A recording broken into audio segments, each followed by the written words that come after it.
장로님한테 여쭤보세요. 주머니가 있는 거 아니야?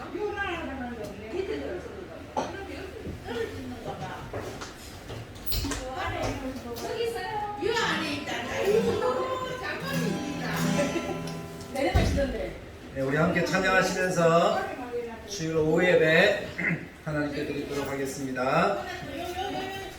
나의 입술의 모든 말과 나의 마음의 묵상이 주께 연락되기를 원하네. 함께 찬양 드리겠습니다.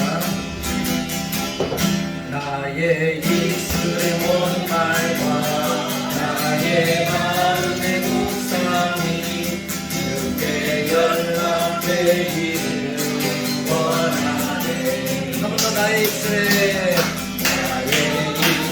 모든 말과 나의 마음의 묵상이 주께 연락되기를 원하네. 생명이 되신 주 반석이 되신 주 나의 입술의 모든 말과 나의 마음의 묵상이 주께 연락되기를 원하네. 나의 입술의 모든 말 나의 입술의 모든 말과 나의 마음의 묵상 주께 연락되기를 원하네. 소망이 되신 주 능력이 되신 주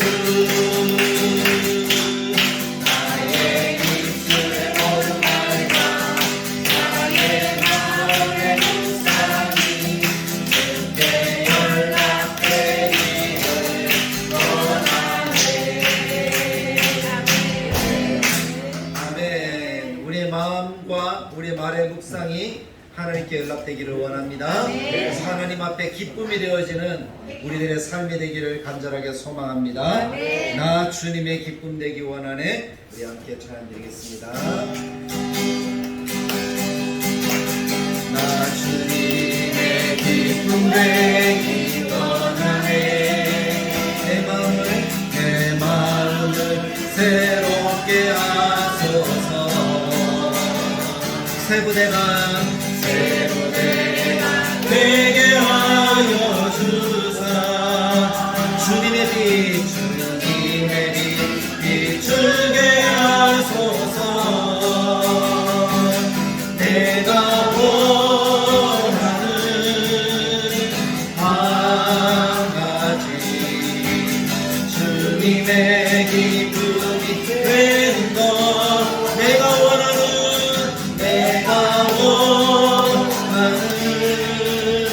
한 가지 주님의 기쁨이 되는 것. 이절 겸손히 내 마음 드립니다. 나의 모든 것 받으소서. 새 부대가 되게 하여 주사. 주님의 빛 주의 길로 행하게 하소서. 내가 원하는 한 가지 주님의 기쁨이 되는 것. 내가 원하는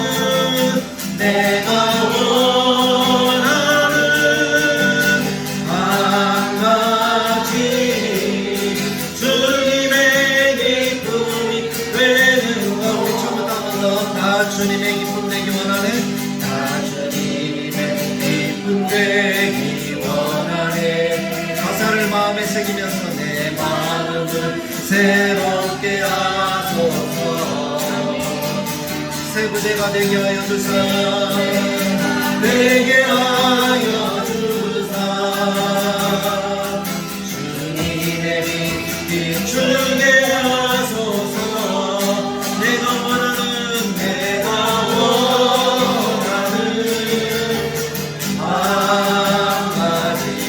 주님의 기쁨이 되는 것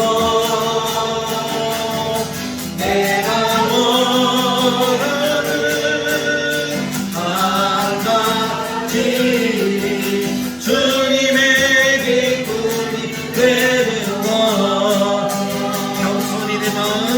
겸손히 내 마음 드립니다 내 마음을 새롭게 하소서 새롭게 하소서 깨끗게 씻어주사 주의 길로 행하게 하소서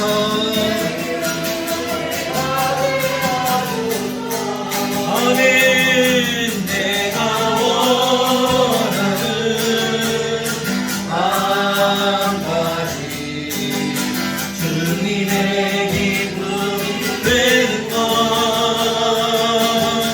내가 원하는 한 가지 주님의 기쁨이 되는 것 내가 원하는 한 가지 내가 원하는 한 가지 주님의 기쁨이 되는 것 내가 원하는 한 가지 주님의 기쁨이 되는 것 아멘 이것이 우리의 소망이 되고 우리의 기도의 제목이 되기를 원합니다 아멘. 이 땅을 살아가면서 내 기쁨으로 살아가는 우리가 아니라 주님이 원하시는 것 주님이 기쁨이 되는 것 주님의 기쁨이 되는 것 그것이 우리의 기도 우리의 삶의 목적이 되기를 원합니다 목마른 내 영혼 주가 이미 허락한 그 귀한 영생수 주여 갈망합니다 우리 박수하면서 함께 찬양드리겠습니다 목마른 내 영혼 주가 이미 허락한 그 귀한 영생수 주여 갈망합니다 그 약속 따라서 힘써 간구하오니 오 주여 내 기도 어서 들어주소서 예수의 사랑 하늘 물결같이 내게 임하니 영광의 물결에 온전히 쌓여서 내 영혼의 기쁨 알려놓거라 주 내게 약속한 은비 내려주시고 그 내게 저르는 건너편에 떠올라 그 귀한 기도가 내게 밝히 보이니 나 힘을 다하여 주께 간구합니다 예수의 사랑 바다 물결같이 내게 임하니 영광의 물결에 온전히 쌓여서 내 영혼의 기쁨 알려놓거라 은혜의 소라빛 지고 북적이 내려 구원의 큰 강물로 차고 넘쳐서 내출한 모든 죄 모두 씻어버리니 나 지금 은혜를 충만하게 아멘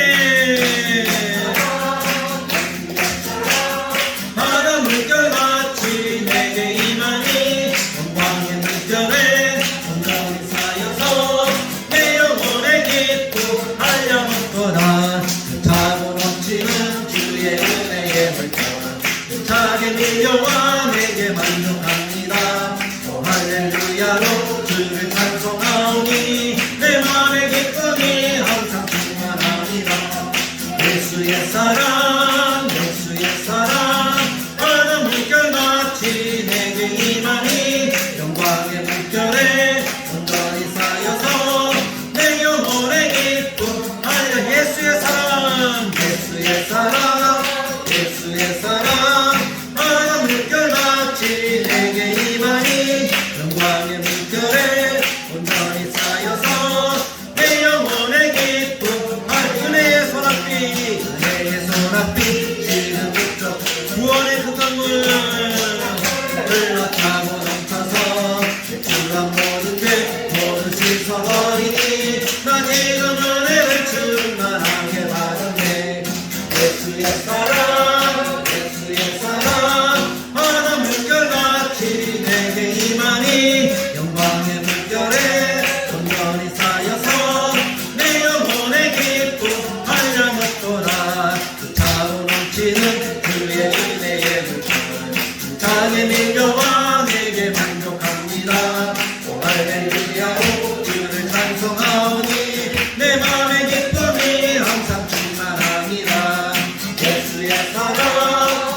주의 사랑 바다 물결같이 내게 임하니 영광의 물결에 온전히 쌓여서 내 영혼의 기쁨 한량없도다. 아멘. 할렐루야. 이경작 집사님 예배를 기도 인도해 주시겠습니다. 장막한 무더기 속에서도 평강 느껴주시고 오후에 이 시간까지 주님께 예배드리게 하심을 감사합니다. 아멘. 삶의 때로 힘들고 지치고 연약하지만 이 또한 지나가리라고 믿습니다. 아멘. 어디서든지 주님의 은혜를 잊지 않는 자녀로 우리를 붙잡아 주시고 긍휼히 여겨 주시옵소서. 아멘. 주님 가톨교회를 늘 간섭하여 주시고 기쁨과 사랑과 봉사와 감사가 넘치는 교회로 인도해 주시옵소서. 아멘. 한 영혼이 천하보다 귀하다는 말씀처럼 순종하는 마음으로 뛰신 자를 위해 늘 기도하게 하시며 이 자리가 차고 넘치는 복으로 인도해 주시옵소서. 아멘. 아버지 원하지 않은 아픔으로 고통받는 성도분들이 너무 많습니다. 주님의 손으로 어루만져 주시고 아픔을 덜하게 하시며 용기와 소망과 축복을 더하여 주시옵소서. 아멘. 이 시간 성경 말씀을 전하신 목사님께 건강과 능력과 권능을 더욱 부어주시옵시고 아멘. 세계적으로 흐름과 맥락을 성경 공부를 통하여 자세히 알게 하심을 또한 감사합니다. 아멘. 이한 목사님 함께 하심을 또한 감사합니다. 아멘. 매일 시간 되기를 간절히 바라며 예수 그리스도의 이름으로 기도드립니다. 아멘. 오늘 주시는 하나님의 말씀은 예레미야 23장 1절에서 4절 말씀입니다.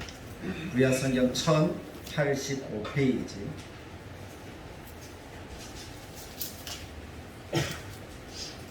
(1085페이지) 예레미야 23장 1절부터 4절.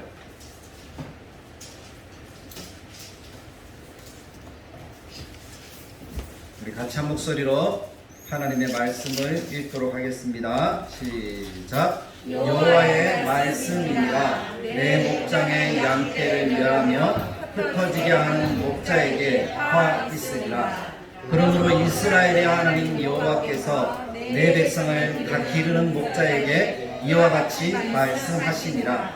너희가 내 양떼를 흩으며 그것을 몰아내고 돌보지 아니하였도다. 보라, 내가 너희의 악행 때문에 너희에게 보응하리라. 여호와의 말씀이니라. 내가 내 양떼에 남은 것을 그 몰려갔던 모든 지방에서 모아 다시 그 우리로 돌아오게 하리니 그들의 생육이 번성할 것이며 내가 그들을 기르는 목자들을 그들 위에 세우리니 그들이 다시는 두려워하거나 놀라거나 잃어버리지 아니하리라. 여호와의 말씀이니라. 아멘.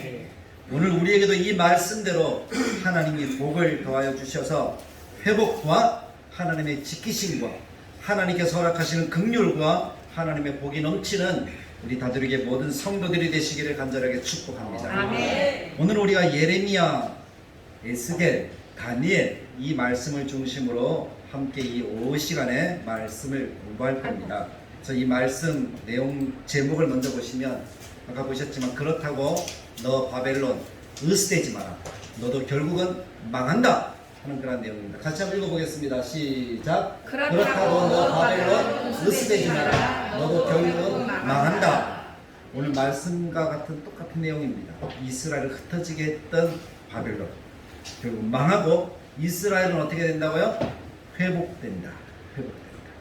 하나님께서 우리 교회도 그런 은혜의 역사들을 지금 우리에게 허락해 주실 줄 믿습니다. 회복되고 하나님이 허락하시는 원수는 망하고 우리는 회복되고 하나님께서 허락하신 역사를 누리고 말씀처럼 두려워하거나 놀라거나 잃어버리지 아니하시는 하나님의 은총을 누리게 될 줄로 믿습니다. 이 말씀을 자세히 보시면서 우리 같이 공부를 하도록 하겠습니다. 제목 그렇다고 보면은 예레미야, 다니엘, 에스겔서, 포로 시대 이렇게 공부합니다. 그래서 우리가 포로 시대와 이스라엘의 역사를 어떻게 나누는지 오늘 볼게요. 우리 지난주까지는 어떤 성경을 보았어요? 열왕기 상하를 보면서 12권의 선지서들을 연결했어요. 그래서 열왕기 상하 속에 이사야를 비롯해서 12명의 선지서들이 기록되었구나, 그 상황이구나 라고 이해를 해야 됩니다. 왜 선지자들이 많이 활동했을까요? 그 이유는 한 가지예요. 이스라엘이 어땠다고요? 혼란스러웠다. 너무나 힘들었다. 하나님으로부터 너무 멀어져 있었다. 하나님과 가까이 있으면 선지자가 많이 필요합니까? 필요하지 않습니까? 필요하지 않잖아요. 모두가 다 하나님의 은혜를 받고 있는데 다 멀어져 있으니까 선지자가 많이 필요했거든요. 그래서 열왕기 상하에서는 그래서 선지자들이 많았구나 라고 이해를 하시는 겁니다. 특히 열왕기 상하는 어느 나라를 중심으로 성경이 기록됐다고요? 어느 나라? 두 나라 가운데 골라보시죠. 북남. 남유다, 북이스라엘. 북이스라엘을 중심으로 기록했다 그랬어요. 북이스라엘은 왕들이 참 많았잖아요. 왕조도 많았어요. 남유다는 왕조가 하나예요. 다윗 왕조. 근데 북이스라엘은 왕조도 많았고 왕들도 많았는데 여로보암으로부터 시작돼서 호세아까지 이어지는 북이스라엘 왕들 가운데 몇 사람이 하나님을 잘 믿었다 그랬습니다. 1번 10사람, 2번 5사람, 3번 3사람, 4번 0명. 몇 사람? 답은 몇 번? 마침 오늘 아이스크림 하나 줍니다. 몇 번? 몰라요. 깨더라도 찍어야지 일단은. 2번 5사람? 네, 정답은 4번. 4번은 몇 명이라고요? 0명. 여로보암부터 호세아까지 한 명도 하나님을 믿었다. 왕이 없었어요. 다 우상 숭배한 거예요. 북이스라엘은. 여로보암이 그렇게 길을 열었잖아요. 제단을 두 군데 쌓아놓고 절기를 비슷하게 만들어서 남유다로 가지 못하게 막았잖아요. 남유다는 여호와의 성전이 있었고 하나님의 율법이 있었고 제사장들이 있었어요. 다윗 왕가가 다스렸어요. 다윗 왕가는 다윗의 계보를, 다윗의 길을 걸어가는 사람들. 다윗 왕가에는 하나님을 잘 믿었던 왕들이 참 많았잖아요. 몇몇 왕들이 하나님을 믿지 않아서 우상을 숭배하고 그러긴 했지만 많은 왕들은 그래도 하나님을 믿었어요. 말씀대로 살려고 했어요. 근데 북이스라엘 그렇지 않았어요. 얼마나 더 혼란스러웠겠어요. 이 왕조 4대가 끝나면 다른 왕조가 딱 일어서요. 다른 왕조가 끝나면 그 다음 왕조가 일어서요. 반역과 배신과 반역과 배신. 그러면서 북이스라엘이 흘러간 거예요. 그러다가 아수르에서 BC 722년 또는 BC 721년에 멸망을 하고 마는 거예요. 하나님을 섬기지 않고 우상을 숭배하고 악한 짓만 하다가 다 그렇게 망하여서 나중에는 아수르에서 망했을 뿐만 아니라 그 나라 사람들이 다 어디로 갔어요? 북이스라엘 사람들이 다 아수르 땅에 흩어졌어요. 또 돌아왔다고요? 못 돌아왔다고요? 돌아오지도 못했어요. 흩어서 디아스포라를 형성해서 자기들이 왜 망했는지, 왜 아파야 되는지 그 이유도 제대로 깨닫지 못한 채 살다가 죽었다고요. 역사 속에서 사라졌어요. 그것이 북이스라엘의 모습이에요. 북이스라엘을 망하게 한 나라는 아수르. 근데 아수르에서 멸망하고 나서 쭉 내려와 보니까 남유다에는 어느 왕이 있었다고요? 히스기야, 기도의 사람. 히스기야에서는 다윗을 느껴야 돼요. 다윗의 필이 나요. 왜냐하면 성경 다윗 이후에 솔로몬 이후에 그 왕이 르호보암이 들어서 이후부터 쭉 이어졌지만 히스기야처럼 다윗을 닮은 왕이 없었어요. 성경에도 하나님이 함께 하셔서 가는 곳마다 이기게 하셨더라, 승리하게 하셨더라라고 기록하는 왕은 다윗과 히스기야예요. 그렇게 잘 믿는 왕이 있었으니까 비록 군사력도 또 가진 것도 적었지만 하나님이 도와주시니까 큰 아수르에게 멸망을 당합니까? 멸망당하지 않습니까? 멸망당하지 않잖아. 히스기야 왕에 대한 기록은 열왕기 상하, 열왕기 하, 그리고 역대하, 그리고 또 어디서 기록돼요? 이사야. 그 속에서 기록될 정도로 히스기야가 얼마나 하나님과 가깝고 기도를 하는 왕이었는지 우리는 읽을 수가 있죠. 문제만 딱 발생하면 히스기야는 어떻게 했다고요? 하나님을 찾았다고. 아수르가 공격해 오니까 하나님 찾아. 아수르 왕이 편지를 보내고 그 편지를 들고 어디로 갔어요? 성전으로 갔어요. 벽을 향하였어요. 사람 안 보겠다는 거예요. 하나님만 보겠다. 그랬더니 아수르를 이기고 그 몇십만 대군을 이기고 굳건하게 서서 하나님으로부터 복을 받아서 생명도 몇 년이나 더 연장됐어요? 15년. 아들도 하나 주셨네. 그 아들이 누구예요? 므낫세. 아이론이라 그랬죠. 그렇게 하나님을 잘 믿었던 왕 밑에 므낫세는 하나님을 안 믿었어요. 남유다를 망하게 하는데 기초를 놓은 사람이 므낫세. 우상숭배, 북이스라엘 모든 것들을 다 가지고 내려왔어요. 참 안타깝죠. 그러다가 결국 여호야긴 쭉 가다가 시드기야 때 나라가 망하는 거죠. 망하는데 그 요아스라는 왕 이후에 나타나는 네 왕은 다 하나님을 믿었다고요? 안 믿었다고요? 안 믿었어요. 우상숭배. 그러다가 어느 나라에 의해서 멸망했어요? 거기에 나오는 바벨론에 의해서 멸망을 합니다. 그것도 4살짜리한테. 겨우 4살. 간 4살 된 애한테 멸망하는 거예요. 느부갓네살. 그렇게 외우면 쉽다 그랬죠? 네. 그래서 그 느부갓네살한테 멸망을 했어요. 그때 당시의 제국은 바벨론 제국.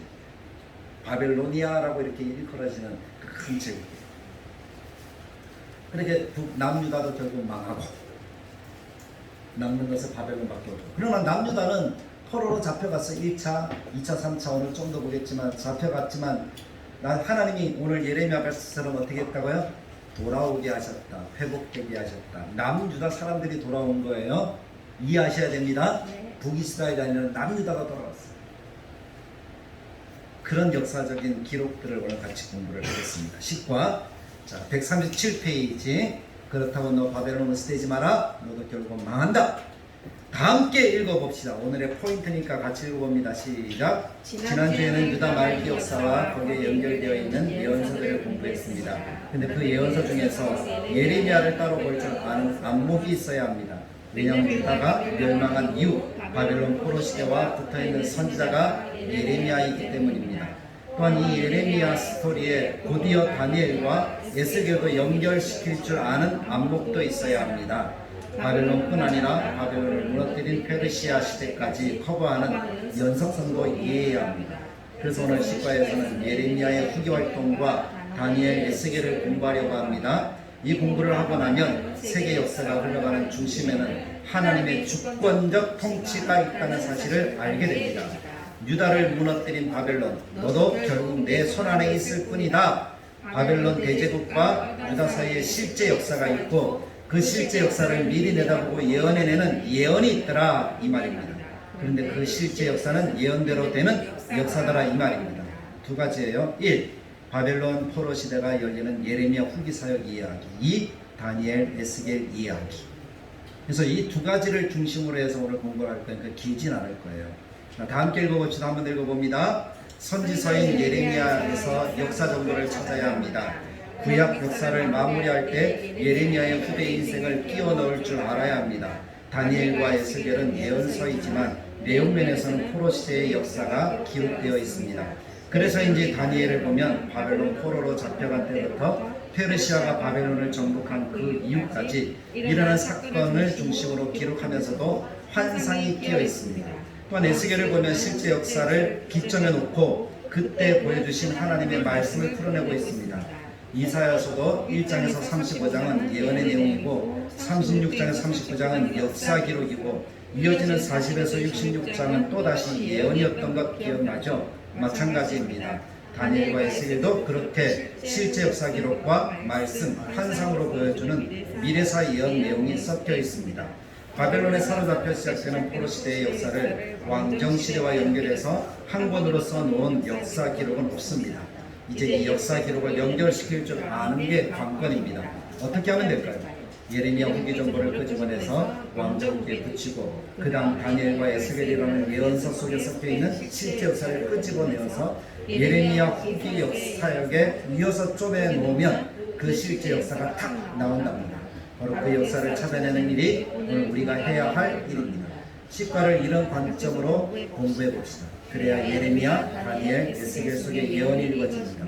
아니면 의미가 깨달아지지 않습니다. 글자만 읽게 됩니다. 딴 생각하면서. 그래야 창세기 1장부터 흐르는 성경 전체 내용이 포로 시대에 와도 연결이 된답니다. 일맥상통하는 주제가 퍼즐처럼 맞추어지는 사실도 알게 된답니다. 즉 하나님 왕이시다. 가인계열과 셋계열의 두 왕사. 이런 큰 줄기 속에서 세계사를 통합하는 안목을 갖게 된다는 말입니다.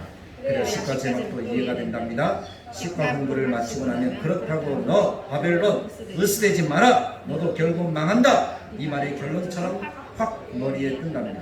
자, 공부를 함께 될지 아셨죠? 출발합시다. 이 이야기를 하면은 우리가 살아가는 이 세계를 향해서 이 세계 너 으스대지 마라.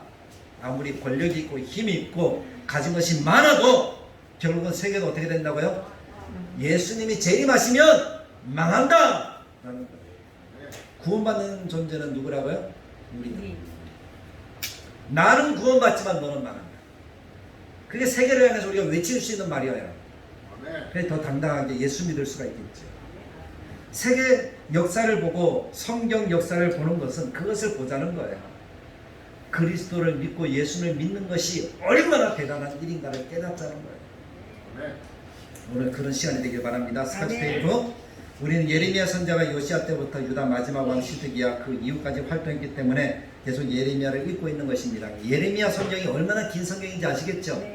요시야 왕 그 이전부터 시작해서 이스라엘이 망하고 유다가 망하고 뭡니까? 포로로 잡혀가고 그 시대까지 이어지는 선지자는 유일하게 예레미야밖에 없어요.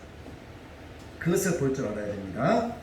특히 여호야김 시드기야 두 왕 때를 배경으로 예레미야가 어떤 사역을 했는지 공부하는 중입니다. 유다는 시드기야 왕 때 망했습니다. 나라가 사라지고 왕도 이제는 없습니다. 이 순간 조명 두 개가 비추고 있는데 무대가 두 개입니다. 무대가 하나는 그동안 우리가 서 있었던 무대 A 예루살렘이고 이스라엘의 땅이죠. 하나는 바벨론이에요. 무대 B. 그래서 무대 A 여기는 예루살렘인데 국민은 남아 있습니다.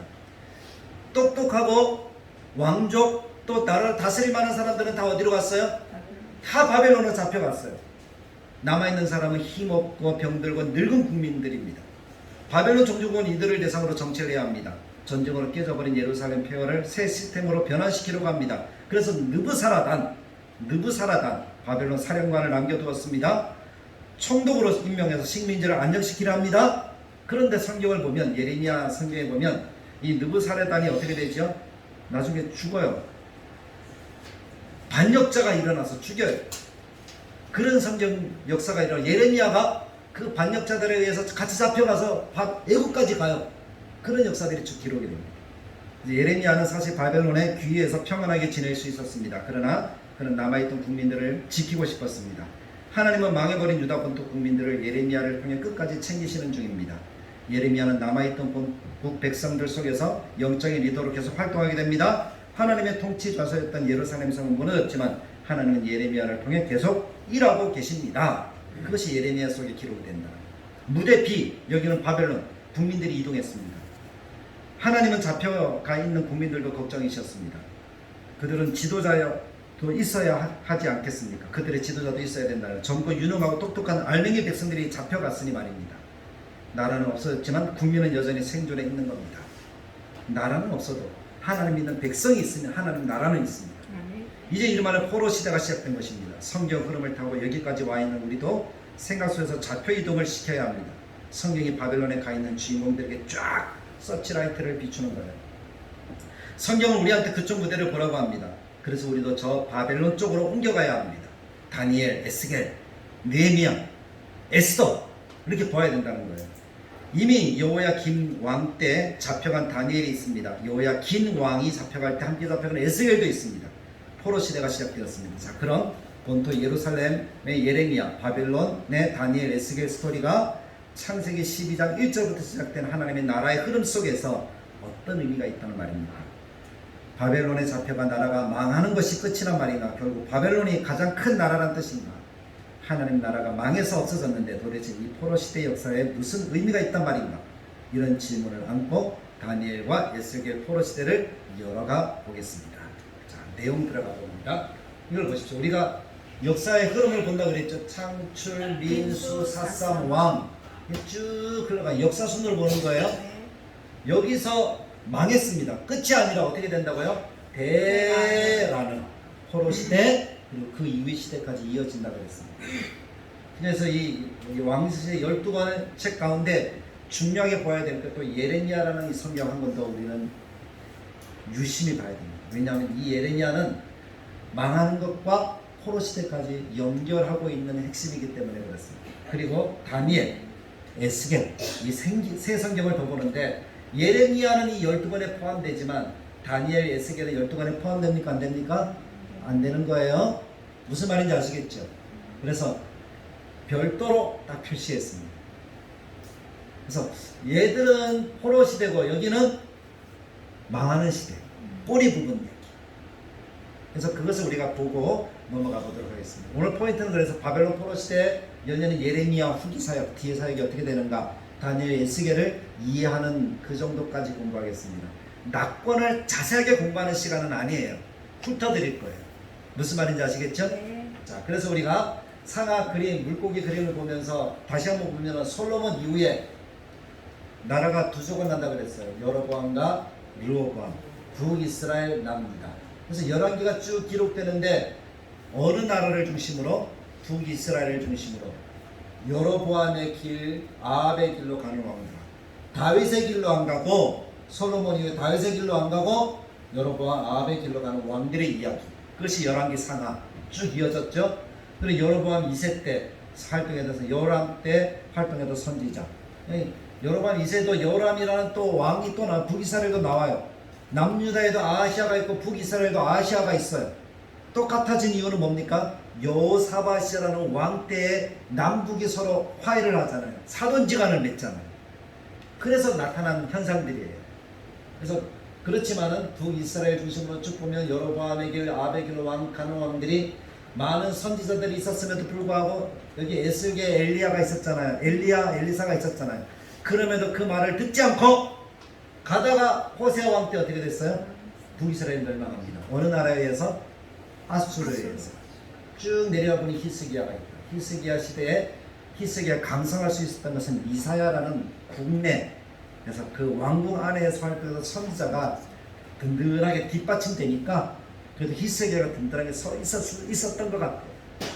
그리고 그 이후에 므낫세가 완전히 나라를 망쳐버리고 요시아가 잠시 반짝해서 나라를 다스리려고 했어요. 바로 세우려고 했어요. 종교개혁을 했어요. 그런데 요시아의 힘으로는 역부족이었어요. 그것을 누가 보고 있어요? 어느 선지자가 보고 있어요? 누가 봤다고요? 우리가 지금 어느 선지자 얘기를 쭉 하고 있어요? 예레미야가 지금 그 얘기를 쭉 하고 있는 거예요. 예레미야가 그것을 봤어요. 근데 이 요시아가 해도 안 되다가 나중에 갈그미스 전투에서 바벨론과 이 이집트가 싸울 때 요시아가 딱 나가서서 이집트 왕을 못 올라가게 하잖아요. 하나님의 음성을 듣지 못해요. 그래서 요시아가 딱 죽으니까 예레미야가 무엇을 지어요? 애가 슬픈 노래를 지어요. 안타깝다는. 요시아가 더 오래 살았으면 남유다의 뒤에 왕들이 달라졌을 거예요. 역사. 하나님이 더 큰 복을 주었을 거예요. 근데 안타깝게 죽어버립니다. 그 위에 요새의 아들들이잖아요. 아들과 손주잖아요. 쭉 섰지만 아스, 김, 야 다 하나님 안 믿었어요. 그래서 결국 망하는 장면을 누가 보는 거예요? 예레미야가 보고 있는 거예요. 그 이야기.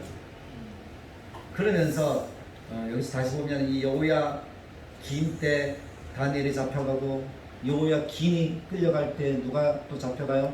에스겔이 잡혀가고 그것을 다 보는 거예요. 그러면서 무대 A 예레미야는 예루살렘에서 다니엘과 에스겔은 바벨론에서 그것이 무대 A, 무대 B 동시에 이야기하는 거예요. 그것을 볼 줄 알아야 된다는 거죠. 그리고 뭡니까? 여호야 긴 때 일어난 중요합니다. 누가 잡혀가요? 누가 잡혀가요? 다니엘. 계속 반복하는 거예요. 시드기야 왕 때 일어난 일은 뭐예요? 남유다가 멸망하는 거예요. 망하는 거예요. 그 이야기를 보자는 거예요. 그래서 여기서도 다시 보면은 이 마지막 때 많았던 남유다에도 선녀들이 많았던 이유는 이 나라들이 다 하나님을 안 믿고 우상을 숭배하고 그러니까 하나님이 깨우쳐서 좀 알라고 막대기를 자꾸 드는 거잖아요. 좀 들어라 그러는 거예요. 들어라. 근데 들었어요 안 들었어요? 안 들었어요. 예레미야가 지켜봅니다. 예레미야가 소리를 칩니다. 백성들에게도 왕이 안 들으니까 백성들에게도. 시드기야 왕은요 예레미야를 불러가지고 정말 우리가 망하겠느냐 망하지 않겠냐 계속 물어봐요. 궁금해서. 예레미야에게 물어보고. 예레미야 선지 읽어보면은 그런 내용이 있어요. 왕이 불렀어요. 신하들은 예레미야를 싫어해요. 신바벨론인 줄 알아요. 그래서 웅덩이에도 빠뜨리고 감옥에도 넣고 떡을 전에 떡도 안 주고, 그런 역사적인 기록들이 예레미야서에 기억나십니까? 안 나십니까? 조금 기억나시죠? 그런 이야기. 그리고 다니엘 에스겔은 잡혀간 이야기. 그래서 그것을 중심으로 보는 겁니다. 자, 그래서 사람들은 성경을 이해할 때 왕정시대와 포로시대다. 왕정시대 끝나면, 열왕기 상하 끝나면 바로 이어서 어떤 시대가 오는 줄 알아요? 포도시대가 오는 줄 알아요. 우리가 보통 성경을 이렇게 이해를 해요. 역사를. 조선시대 끝나, 고려시대 끝나고 조선시대. 이런 것처럼. 근데 고려시대와 조선시대 사이에도 겹치는 부분이 있습니까? 없습니까? 있죠. 이성계라는 사람은 원래 고려시대의 무신이었잖아요. 장군이었잖아요. 이어져 가는 건데, 우리는 딱 끝나서 왕정시대 끝, 포로시대 시작, 이렇게 이해해서는 성경을 제대로 이해할 수 있습니다. 그래서 정확하게 보면 왕정시대가 쭉 이어갈 때에 포로시대 어떻게 되는 거예요? 여기 요시야, 이렇게 점으로 여호야스, 요야김 이렇게 표시해 보면, 요야김 때 첫 번째 바벨론의 침공이 있어요. 그때 누가 잡혀가요? 다니엘이 잡혀가는 거예요. 잡혀갔어요, 여기서. 그럼 여기서부터 뭐라는 거예요? 포로라는 거예요. 포로 시대. 그러니까 여호야김 왕 때부터 포로 시대는 시작되었고, 그때로부터 시작해서 예레미야가 예언하기를 70년이 지나면 회복되겠다. 무슨 얘기인지 알겠죠? 이스라엘이 딱 망하는 시드기야 왕 때부터 70년이 아니라 잡혀가는 그때로부터 70년이 지나면 이스라엘을 회복시켜주겠다. 3절 4절처럼 회복시켜주겠다. 여기 무대 A, 여기는 예루살렘. 여기 밑에는 뭐예요? 예레미야. 여기 밑에는 무대 B, 바벨론. 나중에 여호야긴 때 누가 잡혀가요? 에스겔이 잡혀가요. 그래서 다니엘과 에스겔은 어느 나라에 있어요? 바벨론에 있습니다. 그것을 아잖아요. 시드기야 때 딱 망하는 요 중간기가 있던 거예요. 유다 멸망, 시드기야 9년 때. 그래서 요 시대 중간기가 있다는 걸 기억하시면 좋겠어요. 그래서 그러면서 이 중력이 일어난 일 무슨 일인지 지난 시간에 다 배웠잖아요. 여호야김 때 갈그미스 1차 전투, 다니엘 잡혀가고, 여호야김 잡혀가면서 여호야김이 왕이 되고, 여호야김이 눈치를 보다가 또 어떻게 됩니까? 여호야김도 죽고, 그 다음에 누가 왕이 되어져요? 여호야, 시드기야, 이런 식으로 왕이 되어지고 하는 이야기들 쭉 여기 보시면 됩니다. 141페이지 보겠습니다. 여호야김 왕 때 일어난 중요한 일들. 여호야김 1년 제2차 갈그미스 전투. 이집트가 유다를 정복하고 여호야김을 왕으로 세우고 조공받음. 여호아하스가 왕일 때 일어났던 일이죠. 여호야김 4년 바벨론이 이집트 유다를 정복. 여호야김은 이번에 바벨론에 조공을 바친다. 다니엘이 포로로 잡혀가고요. 하박국도 활동하기 시작합니다. 여호야김 4년에서 5년경에 느부갓네살 신상 사건으로 다니엘이 급부상하게 되는 일이 벌어집니다. 그러니까 이 다니엘과 다니엘이 있을 때는 아직은 유다가 망했습니까? 망하지 않았습니까? 망하기 전이라는 거예요.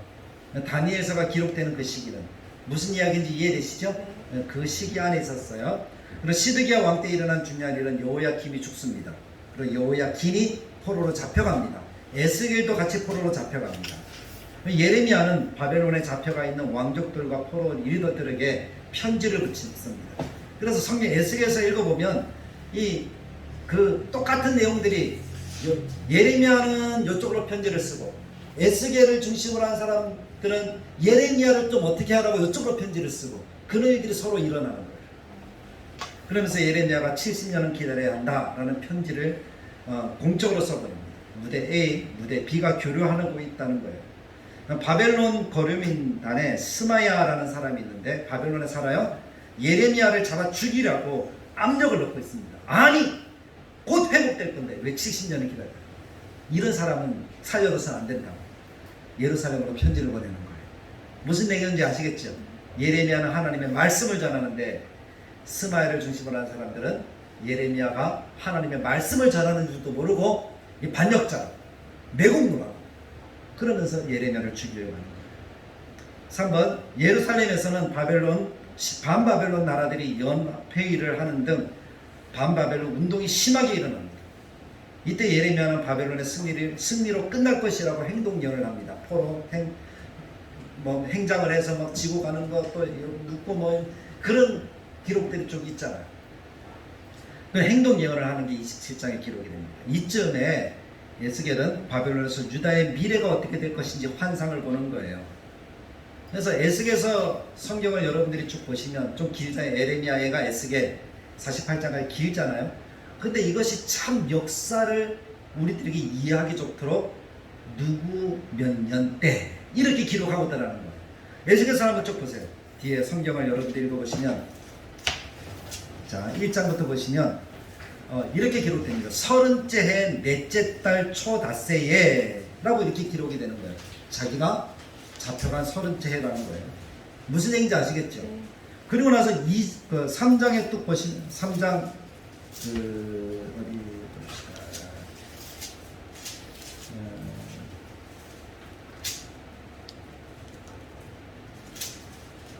그 8장 1절에 보면 여섯째 달 초닷새에 뭐 이렇게 기록이 되잖아요. 맞죠?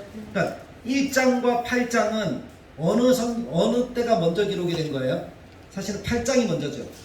시기적으로 보면. 무슨 얘기인지 아시겠습니까?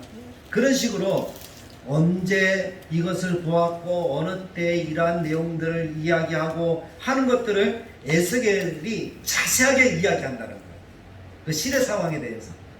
그런 면에서 이 에스겔서는 예언서이긴 하지만 역사를 아주 정확하게 품고 있다 하는 그런 장점이 있습니다.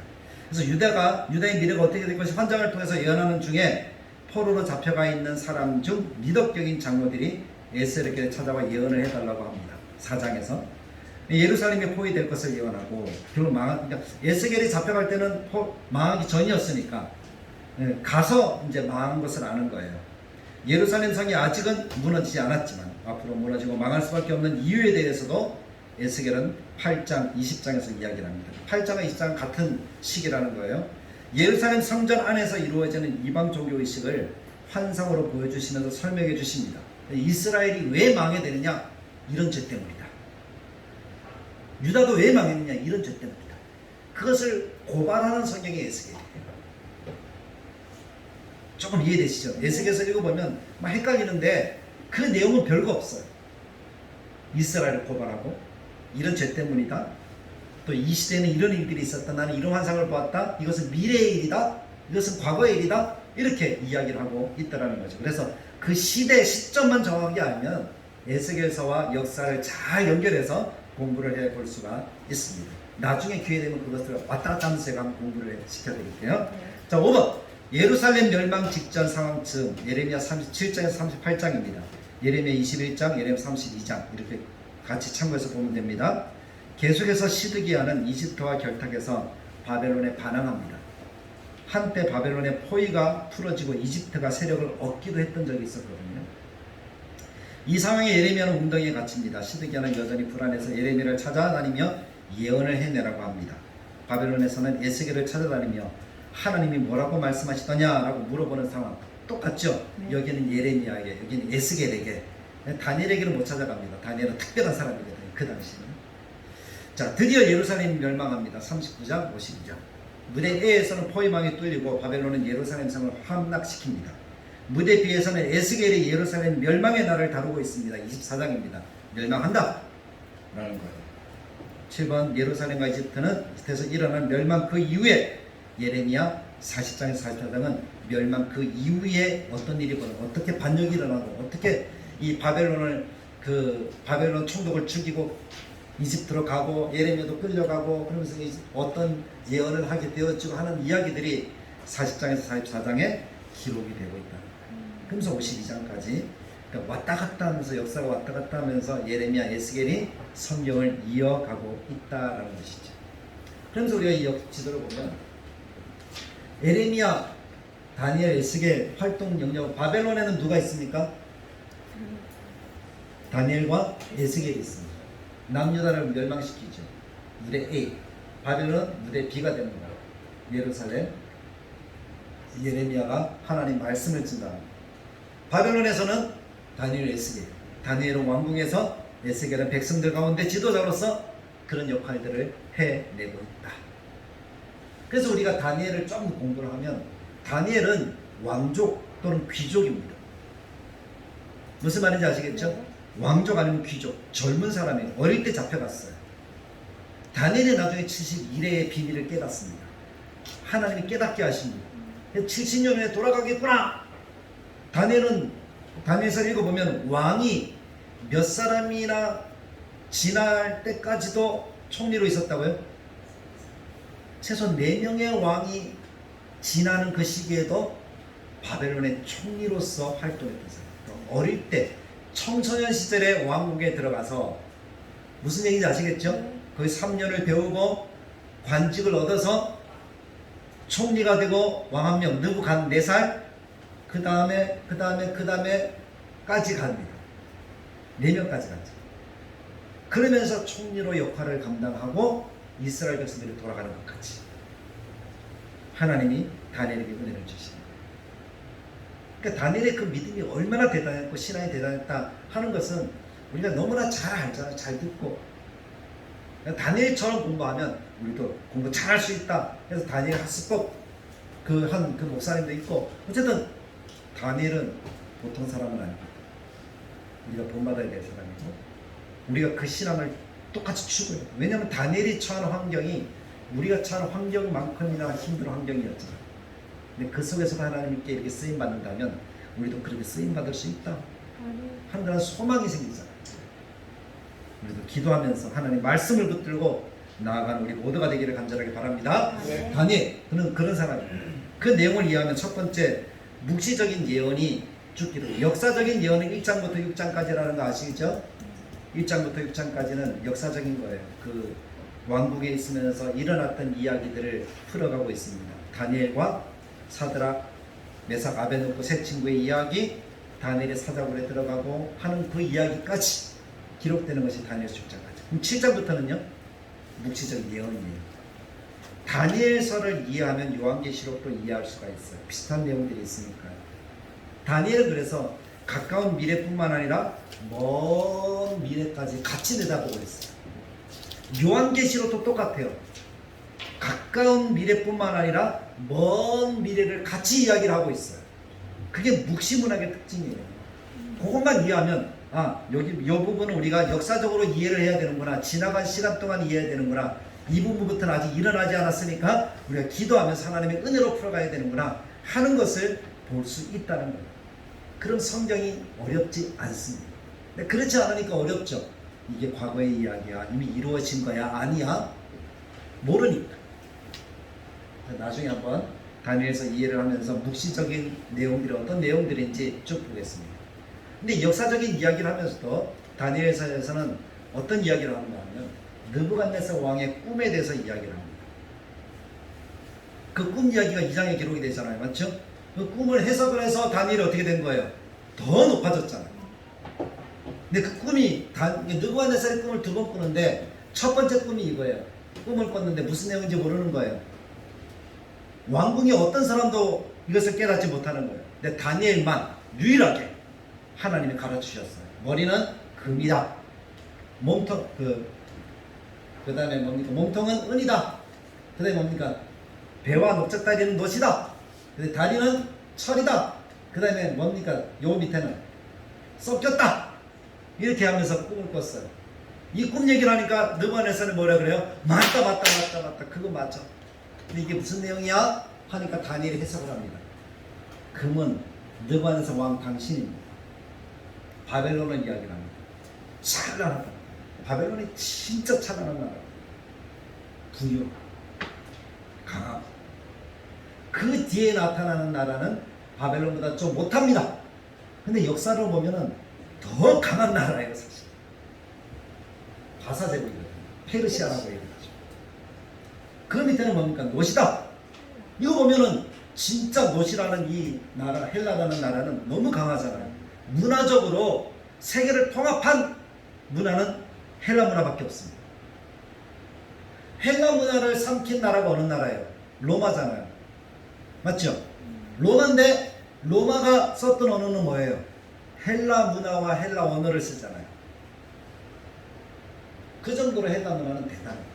그 다음에 철과 진흙, 로마 제국 이후에 지금 우리의 모습이 완전 진흙탕이에요. 돌멩이도 있고 철도 있고 막 섞여 있어요. 혼합되어 있어요. 그런 느부갓네살의 꿈을 다니엘이 해석을 해줍니다. 왕보다 좀 느부갓네살을 높여서 가장 강합니다. 가장 멋있는 나라, 좀 더 못한 나라가 올라, 좀 더 못한 나라가 올라, 좀 더 못한 나라, 완전히 이도저도 아닌 그러한 나라들이 지금 우리 세계의 모습이 이도저도 아니에요. 더 특징도 없어요. 섞여 있어요.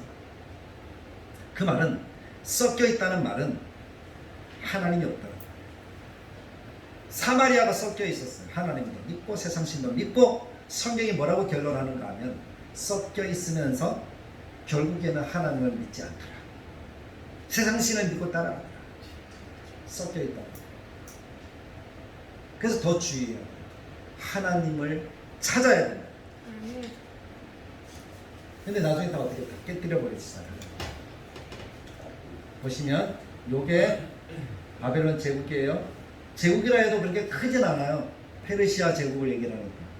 이 뒤에 일어나는 제국은 뭡니까? 지금 이 머리 부분이잖아요. 맞죠? 바벨론 느부갓네살 함께하는 바벨론 제국. 그 뒤에는 어떤 제국이 일어난다고요? 그렇죠. 페르시아 제국, 바사 제국. 더 넓어요. 바사 제국은 어디까지요? 인도까지 해서 얼마나 많은 나라를 다스렸어요. 127도 다 다스렸죠. 여기에 다 이스라엘이 흩어져 있어요. 이 바사 제국 때 이스라엘이 돌아오잖아요. 바벨론 망하고 메대와 바사 때 돌아오게 되는 거죠. 그러니까 이게 은나라 얼마나 커요. 그 다음에 나타난 나라는 뭐예요? 헬라 문화권. 바사 제국보다 어떻게 보면 더 큰 문화적 영역을 가지고 있어요. 이게 어디라고요? 넓적다리, 대화 넓적다리. 그 다음에 나타난 나라는요. 프톨레미 왕조, 세르쿠스 왕조 하면서 이 왕조를 통합되는 것이 로마 제국이에요. 더 크죠? 뭐 여기까지는 안 나갔지만 유럽 전체가 다 아프리카까지 해서 로마 제국이었으니까. 이게 어디라고요? 양다리.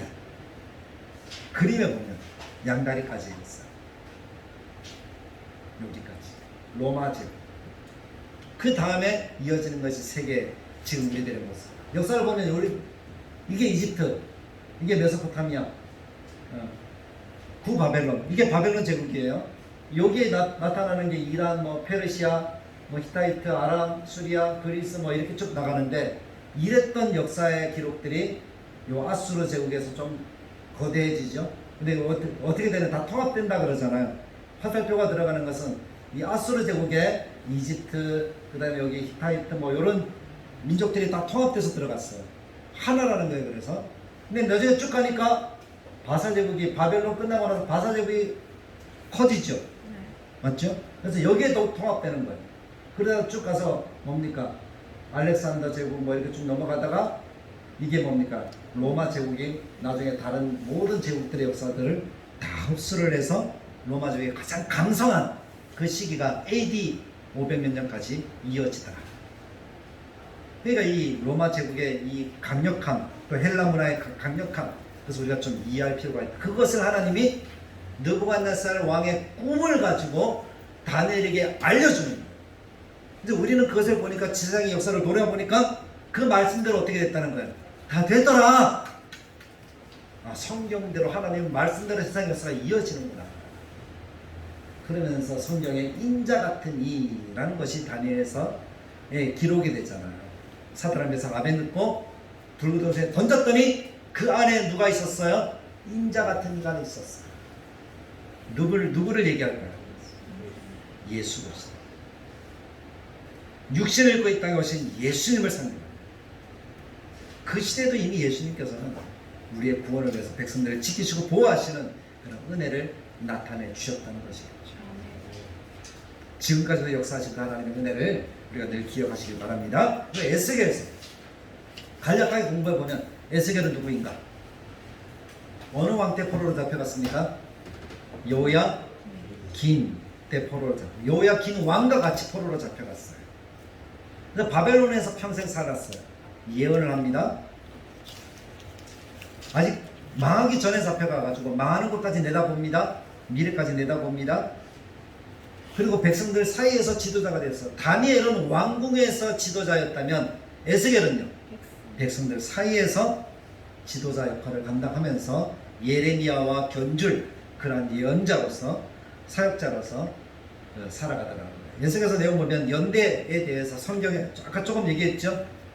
몇 년, 몇 월, 몇 번째 해.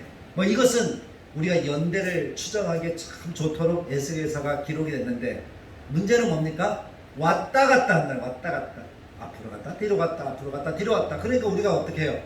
헷갈리죠. 지치고. 그래서 에스겔서가 조금 이해하기 힘든데 정리를 해서 나중에 보면 제가 요즘 읽는 성경은 정리해서 만든 성경이거든요. 순서대로 쫙 돼 있으니까 이 시대에 이런 일이 있었고 이 시대에 이런 일이 있었고 좀 더 정리가 되는 것 같아요. 근데 핵심이 뭔가 하면 성전이 무너진다는 거예요. 예루살렘 성전이 파괴된다. 그래 파괴돼가지고 나중에 언제 또 새로 세워져요? 스룹바벨 때 세워지잖아요. 기억나시죠? 에스라가 돌아와서 성전 재건합니다. 그 또 파괴되니까 누가 또 세웠어요? 저 뒤에 예수님 당시에 어느 왕? 헤롯 성전. 성전이 3번 그렇게 지어지거든요. 파괴된다. 그 말은 뭡니까? 심판하신다. 심판하는 원인에 대해서 예수께서 쭉 기록하잖아요. 이런 죄 때문에 우상을 숭배하고 너무나 더럽고 너무나 추악하고 우상을 숭배하고 세상의 풍속을 따르고 세상과 짝하고 하나님 떠났다. 그런 것 때문에 하나님이 심판하신다. 그러나 핵심은 또 뭡니까? 하나님의 성전이 재건된다. 에스겔서 끝에 보면 어떻게 됩니까? 하나님이 만드신 거룩한 성전이 나오잖아요. 재건한다. 그 말은 뭡니까? 구원하신다는 거예요. 구원하시는데 하나님이 보여주시는 환상이 37장에 기록이 되잖아요. 하나님이 말씀하니까 뼈들이 어떻게 되는 거예요? 마른 뼈들이 살아나고 살이 붙고 생기가 들어가서 하나님의 큰 군대가 되더라. 이 군대를 통해서 하나님이 살려주고 구원해 주시고 심판하시지만 구원하신다는 겁니다. 성전 재건하시는데 성전 재건의 의미는 새 언약이에요. 이제 새롭게 하겠다. 나라를 새롭게 하겠다. 그래서 우리는 새로운 언약 속에 살아가는 사람들이라는 걸 기억하십시오. 예수 그리스도의 십자가와 부활을 통해서 새로운 언약을 입은 하나님의 백성, 새 국민을 만들겠다. 36장, 37장 새 국민, 하나님의 군대. 그래서 그 성경을 읽어보면 먼 미래의 이야기까지 기록이 되죠. 요한계시록의 성격이 있다는 거예요. 마지막 때에 대한 기록. 다니엘서, 에스겔서, 그리고 요한계시록, 이 성경들은 그래서 마지막 하나님의 심판 때까지 일들을 내다보고 완성되는 하나님의 나라까지 이야기합니다. 특히 에스겔서의 성전과 요한계시록의 마지막 하나님의 계신 그 성전을 보면 똑같은 내용이 있어요. 하나님이 만드시는 나라. 그런 나라들을 이야기하니까 에스겔서가 헷갈리고 어려울 수밖에 없죠. 다니엘서가 헷갈리고 어려울 수밖에 없죠. 6장까지 너무 재밌는데 7장부터는 어려울 수밖에 없죠. 그래서 손도 잘 안 가고 잘 안 읽어지고 읽어도 무슨 말인지 모르겠고 그래서 대충 넘기고 그런 경우들이 참 많잖아요. 제가 그랬던 기억이 있으니까 레위 읽을 때도 그랬고 이사야, 예레미야, 에스겔 읽을 때는 특히 더 그렇고 무슨 말인지 몰라서 그냥 넘어가고 그것을 우리가 조금 더 공부를 하면 재밌게 이해할 수 있겠다 싶은 생각이 듭니다. 이 그림에 보면 페르세폴리스잖아요. 페르세폴리스. 이거는 쉽게 말해서 뭡니까?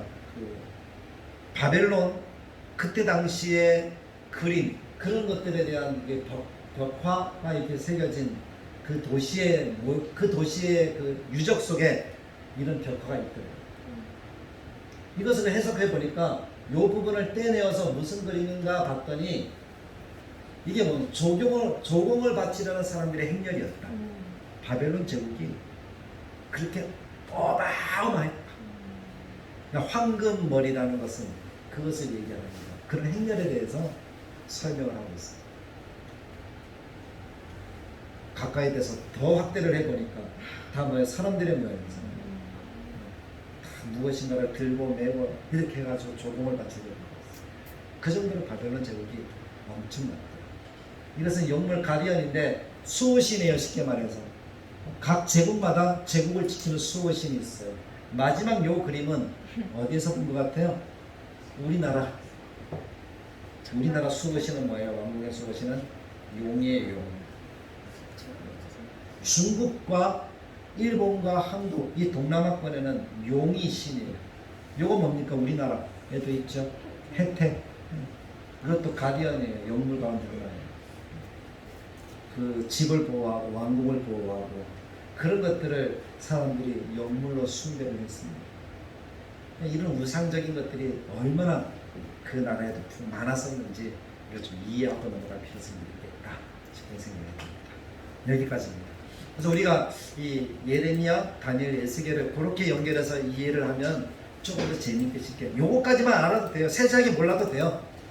요거만 이해해도 우리는 성경을 조금 재미있게 읽을 수 있겠다 싶은 생각입니다. 이해되시겠죠? 자, 마무리하겠습니다. 본토에서는 나라는 망해가고 있습니다. 여호야긴 왕도 포로로 잡혀와 있습니다. 이런 상황 속에서 진정한 왕이신 하나님은 착잡하십니다. 그러나 차근차근 역사 속에서 정리해 나가시는 하나님은 정확하십니다. 1. 내 나라 내가 힘이 없어 망하는 거 아니다. 2. 사명을 감당 못하고 결국은 우상을 섬겼으니 그 죄로 망하는 것이다. 망하는 이유. 3. 풍요와 다산을 추구하며 살았으니 사회상은 역시 이방 나라와 다를 것 없이 폐역했다. 그러니 심판할 수밖에 없다는 것이다. 샘플이 못 되었다. 모세와도 약속했던 것 아닌가? 신명기에서 하나님의 말씀을 따라 불신으로 우상을 섬기면 망하게 하겠다. 신명기 18장. 그렇다고 심판의 도구로선 이집트나 바벨론이나 이방 나라들은 죄가 없느냐? 그게 아니라는 거예요. 5번 그 나라 자체가 우상의 나라 아닌가? 더 악하지 않은가? 아까 가디언도 봤던 것처럼 그러므로 그 나라들도 심판을 받고야 만다. 6번 물론 점차적으로 망해가는 것이 제국의 역사가 될 것이다. 세상의 역사가 그렇습니다. 그래서 내가 바벨론, 페르시아, 헬라, 로마 제국으로 진행될 세계사를 느부갓네살 꿈을 통해 먼저 보여준다. 그렇게 세계사는 흘러가서 결국은 내 나라만 영원히 남을 것이다. 하나님 인자 같은 거가 돌을 탁 던져 탁 깨지잖아요. 하나님의 나라만 영원히 남을 것이다. 이것은 세계 종말을 보여주는 묵시로 계시한다. 그리고 내 나라만 영원하다. 아직은 마지막 종말의 때가 아니다. 그러나 마지막 때에 일어날 일을 보여줄 샘플을 미리 예언해 보이겠다. 내 나라 유다가 회복되어 70년 만에 본토로 돌아오는 것을 보면 증명될 것이다. 그렇다고 바벨론 너 으스대지 마라. 왜냐하면 바벨론을 정복할 바사 고레스까지 내가 다 알고 있으니 말이다. 고레스 때까지 하나님께서 다니엘을 살게 하시고 고레스가 명령을 해서 첫 번째 포로 귀환이 이루어져서 스룹바벨을 중심으로 한 사람들이 돌아오게 되었다. 그게 몇 년 만이라고요? 70년 만이다. 말씀대로 됩니다. 성경은 말씀대로 됩니다. 9번 다 같이 읽어보겠습니다. 앞으로 내가 세워갈 내 나라는 제국들을 부숴버릴 것이다. 이것이 사실로 나타날 것이다. 그래서 내가 다시 새 언약을 세운다. 마치 아브라함과 언약을 세웠듯이 새로운 언약을 세운다. 한 골짜기의 마른 뼈들로 새 군대를 만든 것처럼 새 국민이 만들어질 것이다. 그들 속에 새 영을 부어줄 것이고 그들은 새 사람이 될 것이다. 그리고 그들을 통치할 새 왕이 일어날 것인데 그 이름은 인자이다. 그리고 그 왕이 들어가서 통치할 궁전이 세워질 것이다. 그래서 다니엘 에스겔은 다음에 나오는 이야기는 성전 재건일 수밖에 없습니다. 자, 그래서 우리가 하나님이 반드시 새로운 역사들을, 새로운 나라들을, 새로운 회복들을, 새로운 복들을 우리에게 허락하여 주실 것입니다. 그리고 이 땅이 아무리 강해도 결국에는 하나님의 나라만 세워집니다. 그래서 우리가 예수님을 믿고 그 믿음 안에 살아가는 것이 또 당당하게 살아가는 것이 얼마나 중요한지를 깨닫고 그 믿음으로 살아가는 우리 모두가 되기를 간절하게 축복합니다. 기도하겠습니다. 참 좋으신 하나님, 오늘도 말씀을 보았습니다. 이 말씀을 마음에 새기고 더욱더 하나님 믿는 그 믿음 안에서 당당하게 하나님이 이루어 가실 그 아름다운 나라들을 기대하며 나아가는 우리 모두가 되도록 주님이 역사하여 주시옵소서. 다들 교회가 더욱더 큰 믿음으로 성장하여 하나님께서 기뻐하시는 거룩함을 만들어가고 하나님 우리에게 허락하실 복들을 누리니 그 복을 나누니 그 복 안에서 우리가 은혜 가운데 살아갈 수 있도록 도와주시옵소서. 우리 주 예수 그리스도의 은혜와 하나님의 사랑과 성령님의 감동하심이 이 사람께 모든 성도들 머리 위에 함께 계실지어다. 아멘.